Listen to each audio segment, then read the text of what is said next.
I am the Tofu Golem. Please enjoy the video. You start by closing Internet Explorer and any dependent apps. This prevents file locks. Next, open Control Panel and navigate to Internet Options. Deleting temporary files clears corrupted cache that often breaks pages. Once done, use the Advanced tab's Reset option to restore default settings. This replaces damaged registry entries and disabled add-ons. Make sure to keep or remove personal settings based on whether your problem is profile-specific. This quick reset often restores rendering and stability. You now focus on middle-level fixes.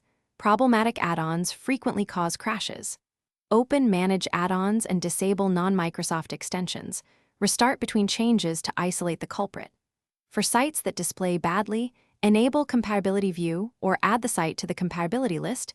This forces legacy rendering when needed. If crashes persist, run sfc/scano and dism to repair OS components that Internet Explorer depends on. These tools fix corrupted system files that breaks browser internals.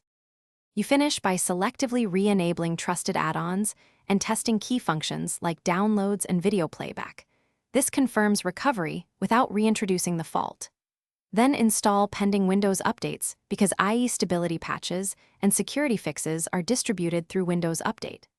If problems remain, create a new Windows user profile to rule out profile corruption, or switch temporarily to a modern browser while you escalate. One troubleshooting tip: boot in safe mode with networking to see if a startup program is interfering.